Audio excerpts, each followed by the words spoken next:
Today I'm installing this Zappi EV charging point and I'm connecting it into this. Only joking, not doing that. So what I'm dealing with today is installing the Zappi, as I said, and we have all of this. We have a contact and consumer unit up here, fully loaded. We have another little sub-main board up there, and we have this ute here. So what we're going to do is going to rip this out and install a new fuse box RCBO consumer unit, and then bang the Zappi right there.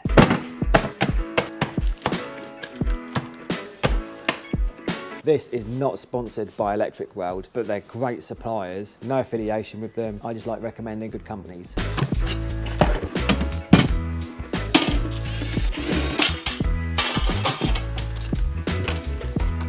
Because it's been a little while since I've done a Zappi install video, I felt like it was the right time to do an up-to-date one, and I'm going to run you through the basics. And this is if you're an installer, and things to look out for if you're looking to get a Zappi installed, or in general an EV charger. So things to check. This is the water pipe coming in. It is plastic, but it's still got an earth bond on it. Where it is a plastic pipe, it doesn't strictly need an earth bond, but if you've got it, great. And the other one to check is your gas. Make sure that is bonded. So this installation is ticking both those boxes. You also need to check the condition of your consumer unit. So the one we're using today, this is not acceptable. We need to install RCD protection and surge protection, as it's a new circuit. I can't do either of this. So one thing I get told a lot when I get inquiry forms sent in to me is that they've had a new consumer unit installed. It's 2-3 years old, it's metal, and they think it's acceptable for the EV charger. Now there's something that you need to be aware of, and something that may still require a separate consumer unit to be installed. A requirement for EV chargers, the RCD must disconnect the live and neutral conductors, because a neutral is considered a live conductor. This is a relatively new thing, and a lot of RCBOs don't do this despite technically being double pole, and I'll show you. With this Luden RCBO, you can see a little drawing there.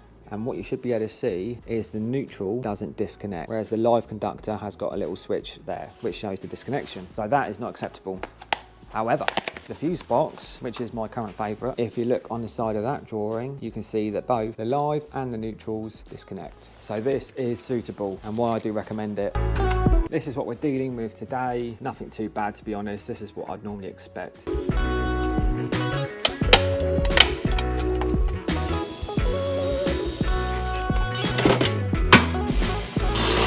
This is a deburring tool. If you haven't got one, grab one. Once you've done your hole saws, it's really, really good for getting rid of the burring.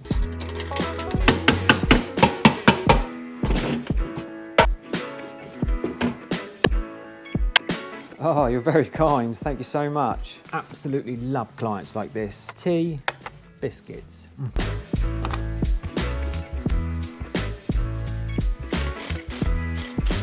When I looked at this job originally, the old fuse box, it had two 32 amp fuse carriers and one 6. But taking off the cover, you probably saw that I had multiple circuits in the 6 amp, and I had 2 radial circuits in the 30. And I've brought with me one B6, one 32, 2 32s, 1 20s, and a 40 for the EV charger, which means I need to shoot off to cities to go and get the right breakers, get a couple of 20s and another couple of 6s.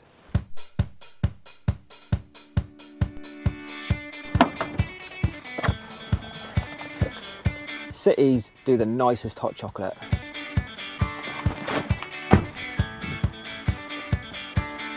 I just had to get out of my van, set the camera up, get back in my van, make this shot, realise I didn't have my mic on, get back in the van, do it again.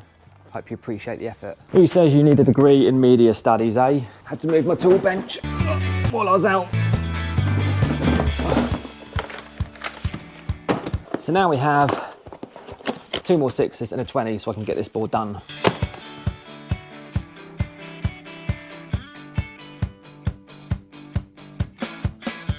And that is the consumer unit done for the minute. That's dressed the best that I'm going to get it with the cable length that I had. And I've got the spare breaker at the end for the EV charger. I did allow for a couple of spare ways in this board, but as I said, I didn't realise we had these additional circuits till I took the cover off. So it is what it is. On to the Zappi. Now with the Zappi, the first thing I do is tape measure 120, and I put 120 to where the screen's going to be on the Zappi, so that's about there. And then I get my template. They never pop all the holes out of these, and mark your holes, and you can throw this away.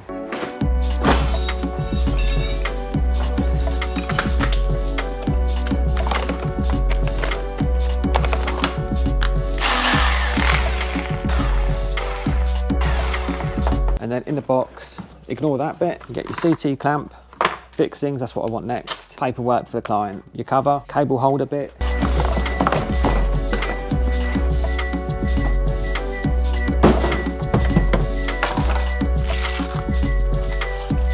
Turn the charger over, get your cable cover, and then you have 4 little fixings. Do this first, because if you forget and you mounted it, you've got to take it all back off. And then you've got your rubber bungs here for your fixings, so just poke them out now. Turn the charger over and whip the cover off. There's a ribbon there, just disconnect that and put that aside with that. Throw that away. And then drill your entry hole into the bottom of the charger if you're doing bottom entry. With a 25mm hole saw, I'm using EV Ultra cable, high tough, no armoureds, so don't snag me. Do a little bit of deburring and install your 25mm stuffing gland and nip her up. In that little fixing pack, you get 4 brown wall plugs, bang them in the wall. And then it comes with 4 screws and 4 washers with a seal on it. That's to maintain that IP rating. I'm inside a garage today, doesn't matter too much, but I always use it, and you should too. And then stick the charger on the wall.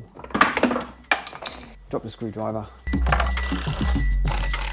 Install your cable from the consumer unit to the charger. These are D-line EV Ultra cable clips that I'm going to be using today. They're the neatest, quickest way to do it as far as I'm concerned. You can use a spit gun, which I normally do, but here I'm just going to drill it. You just need a 5mm hole, and then these screws just self-tap straight into it.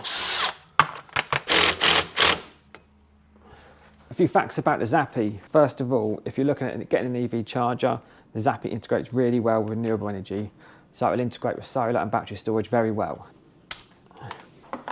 Would you like a tea, Adam? Oh, I'd love one, yeah. Is that all right? Have I got a cup somewhere? Have I given it back to you?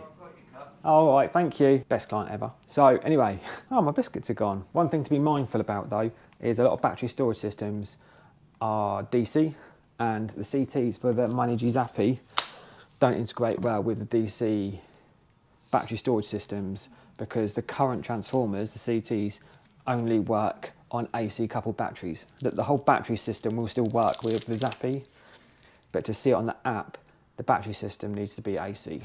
Just a little pointer for you.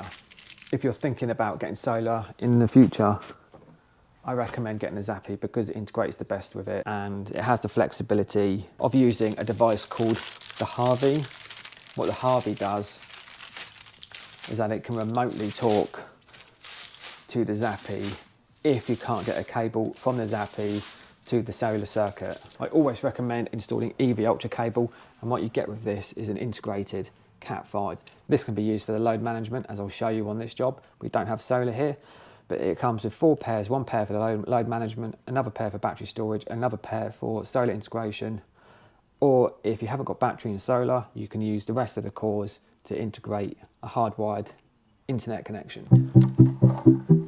And the way these D-line, oh, camera dropped. And the way these D-line clips work is you just put the cable in place, fold that bit over a bit, fold this one over, wrap that tab round.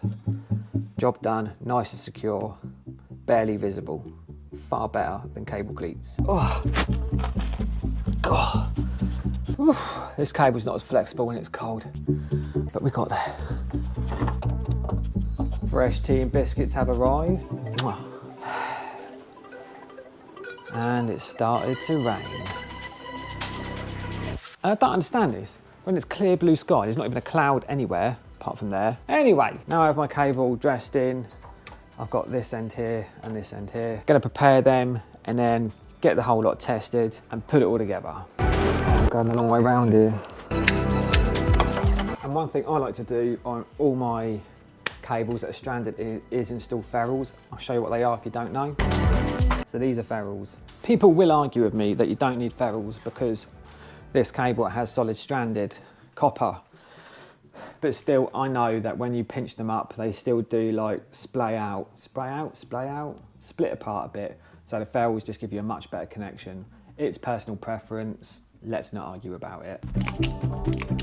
And then once you've done that, just nip off the copper ends. Once his cable's all done, you can start preparing this CT cable. Select the cores that you want to use. I'm just going to use the brown and the white today for my load CT, and I just put a bit of tape around here. I normally use a bit of heat shrink to be honest, but I've ran out of heat shrink. And then in here, these are your 3 CT connections. Pop them in and then let go, and that's that bit done. On the other side of the EV Ultra, the Cat 5, strip the cores back, grab a couple of Wagos, stick one on each, and give them a little tug to make sure you've got a good connection on it. And then get your CT clamp, and this is why I've got this little 16mm stuffer here. Poke that through there, and then connect the red up with the brown and the black up with the brown white. And then this CT has to go on the meter tails from the meter before the Henley block in the direction of the current flow, which has a little arrow there. And that is the CT bit done. So for the final bit to my setup, what I do is go into menu and I scroll down to other settings, and then I go into advanced, and then it says supply grid. Click on there, go down to network, and then it says grid limit there. What I do is I set this to 60, and if you know anything about DNO applications, if you set this to 60, it goes through the notify and connect really, really simply. So just leave it there, and I've made my client aware that even though he's got a 100 amp fuse, I'm still limiting it to 60 amps. And next we have to connect it to the internet, which could be problematic here, but we'll see how it goes. And if we go back into the menu and we scroll down to other settings, we'll go down to internet, select Wi-Fi, and this will give you a password, and what you need to do on your phone is select that network. So if I go into my phones, go Wi-Fi, My Energy should pop up, which is there. So click that, and then you need to input that password there, which I'll do now, and then say join. And then what you'll get is this screen here. Now you need to create a new Wi-Fi password to get into the settings, and then once that's confirmed, you need to select your Wi-Fi network, which I'll do here, and then you need to enter the Wi-Fi password. And as you can see, we are now connected. So that is that bit done.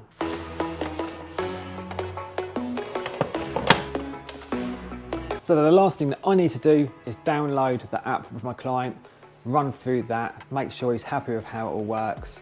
I'll demonstrate with my EV tester that it operates correctly, and I've also offered any help in the future if they're not sure how to use it when they get their electric car, because they haven't got it yet.